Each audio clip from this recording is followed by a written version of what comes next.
After 12 years of being stuck in Mandarin, only using textbooks, drills, and very occasional TV shows with English subs, I was never able to make any progress until I discovered self-immersion, and this concept really did change the way how I learn languages forever. And first, don't get me wrong, immersion is perhaps one of the best, if not the best ways you could learn a language, and don't just give it up right now. However, what I'd like to talk about is how people mistake that immersion is all you need to learn a language, which is definitely not true, and I'll explain it here.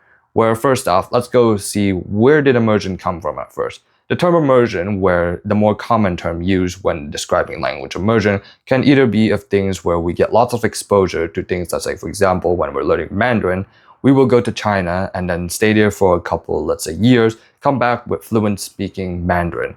That is one of the ways of immersion. Other immersion types can be stuff like, okay, let's go bring our child to, let's say, a bilingual school and they'll get immersion that way.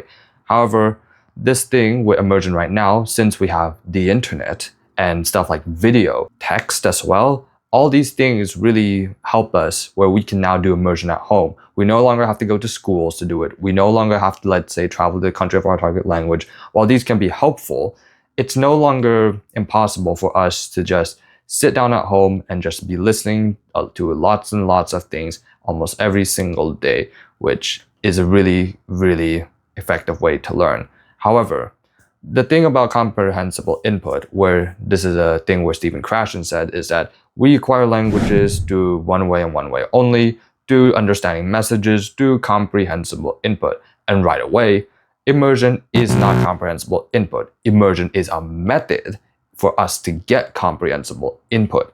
And if we do not understand, well, that's going to be a big problem. One of the biggest pitfalls is that we have to keep immersing or make immersion at least the main focus when we're still a complete beginner. While I do agree with this message where yes, you gotta start immersing from day one, even though it's going to be hard, you don't understand anything. And here's the point though. All the immersion that we are going to be doing is going to be either two types when we're still a complete beginner, which is very passive immersion where we have no attention at all, almost background immersion, or complete intensive immersion where we're trying to be extremely intentful with something. Even stuff like baby content or children's shows, whatever, you still need to put a lot of intention if you're even just trying to free flow it, just trying to really grasp at anything you could just try to guess the meaning of right away, which is the reason why is that a lot of people say that you also can't do immersion from just day one as well. And this isn't even just, for example, just the beginner level, but rather for the intermediate level as well, where we have gotten so comfortable with just immersion, where we just like do the things we like and stuff. Don't get me wrong, this is also a really great way to keep yourself motivated. However, the problem comes is that we don't try to advance our level. We don't try to, let's say, get into, let's say, harder content or try to be a bit more deliberate. Or sometimes even worse, we just skip speaking of after all. Because just immersion itself, yes, after a while, let's say if we're both a beginner or intermediate, where if we just keep immersing ourselves, either where it just be passiveness or just comfortability, yes, after a certain point, we will get, well, some sort of language ability because it's inevitable. You just keep listening to something, you pay at least some sort of attention to it. However, we could do a lot better than that. And we can do it by incorporating a little bit of study into our routine. But of course, wait. I thought you said that study was useless. Well, I didn't say that. And here's the thing. Study is useful as long as you incorporate some immersion into it. Because, of course, I do agree that a lot of people need to tone down their study, where they've been studying a really long time, been using Anki and stuff for many years, and they aren't able to even internalize any words that they studied because, well, they didn't even immerse in it. They didn't even like try to internalize, well, do comprehensible input and stuff. And because of this, they aren't able to do it. However, if we were to incorporate a little bit of study for the intention in order to, well, acquire more, then that would be okay. Because here's the thing. Let's say I were to, let's say, come across this word, and then I would, let's say, put in an Anki deck and then review it. It's going to be a lot harder to forget. And it will get me to, let's say, the next level of, let's say, knowing a word where I'm at least able to guess the meaning after you give me some time. And soon, once I come across this word again and again through immersion, then after that, I'm able to acquire it. Then after that, that would be okay. And even stuff, let's say, for example, like translation, something I used to hate really hardly at first.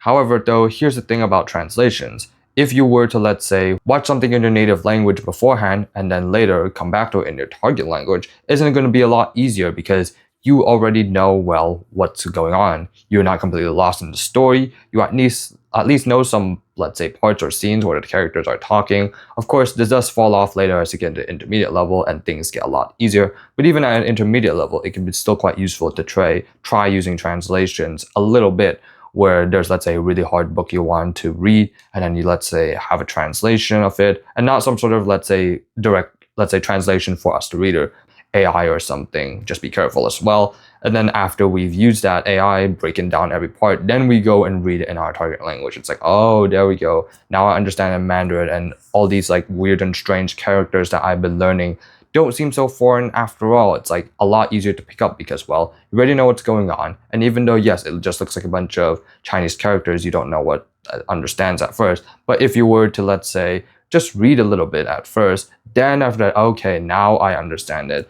So that's pretty much the big point. And also, this is something I do have mentioned a lot in my course, link in the description if you're interested.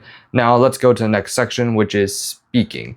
Speaking is something that is usually often held off in immersion learning communities, mostly because it isn't something that isn't productive to do in the early stages. Well, I do agree this is true, where you really can't gain a lot from speaking from early on, especially when you will just end up translating a lot of words and memorized phrases only used by YouTube polyglots. However, the big problem is that, especially when you get to intermediate levels or later, once you do already have acquired, let's say, a good amount of the target language, and you're not just like translating every single little bit in your head, this is a problem, because then we're going to start delaying speaking even more and more and more. And here becomes a problem where it's pretty much the fear of making mistakes, where if you just want to do only immersion, one of the points that comes up is that I don't want to be making mistakes and developing these bad habits. The problem is that these bad habits can be fixed later on. It's not something that's going to be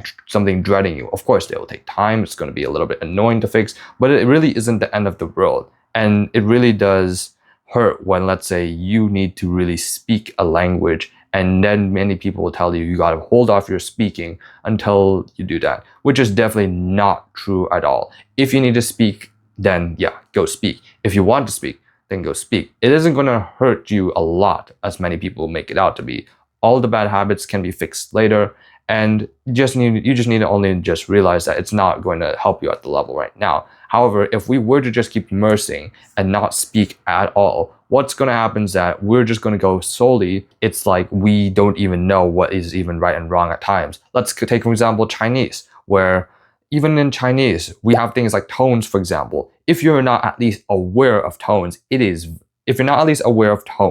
or your native language or language you're fluent in is a tonal language, you're going to have an extremely hard time guessing what are tones, how do they put here, if you don't at least do a little bit of deliberate practice and getting some things wrong with learning them as well. In fact, if we were just to solely go based off, well, just trying to listen and listen and listen, we will get to a certain point where we get really good at some certain things. However, stuff like tones can be very easily missed if we are not careful with being more deliberate with them in the beginning, of just being at least aware of them, where it's like, oh, tone one probably sounds like this, or things like these, where our ears don't even have an intuition for them. And then when we do try to speak, we still sound bad anyways. But also another argument brought up as well is that, oh, but it's because my comprehension is directly related to my speaking. That is kind of true as well, because just as I mentioned earlier, you need to acquire a little bit of language before you start speaking, because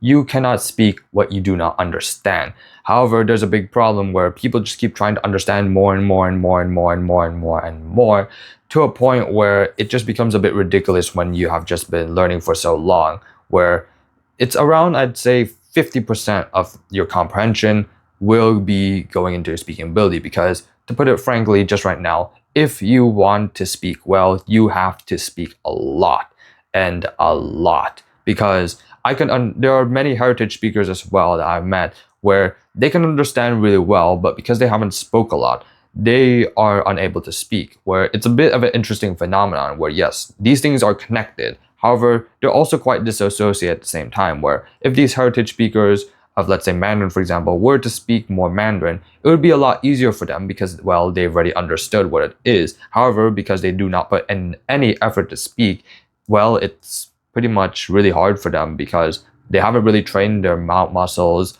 They haven't really trained their mouth muscles or really, let's say, acquired this ability in order to get thoughts and spit it out like this. Not only that, but just speaking as well is just a really great way to just find a lot of gaps in your knowledge, because immersion can only bring us so far with just filling all the gaps in knowledge that we've been given. Because when we really start speaking, we will soon start to realize, even after years of immersion, there will be still a bunch of holes and random, let's say, mistakes that we may have, like, let's say, assumed afterwards. And then if we never were to speak, and when we do speak for the first time, it's going to be really shocking for us, where it's best to just shock us earlier, and then after that we could be like, oh, maybe I can then fill in the holes with immersion. Let's say being a bit more deliberate with immersion after you speak. It's like, oh wait, this is what it actually sounds like. This, it isn't what it sounds like this. Then after that, that's a really great way to use immersion to help your speaking. And yes, so I hope you really took away a lot with this video, where immersion isn't all that it is meant to be. It's still a really great way to learn a language, but if you're just going to use immersion itself, just immersion itself, then it isn't going to really help, because of all the things I've mentioned. Things like you aren't able to, let's say, speak, you don't even use some studying, and all you're doing is pretty much just trying to consume a bunch of incomprehensible stuff, especially at the beginning or at an intermediate level when we're trying to advance our level, where we get too complacent with language. So that's all I have to say. Again, I have a course in the description. If you're interested, please check it out and support me. We have a road to explore. 我们的旅程刚开始. Thank you for watching.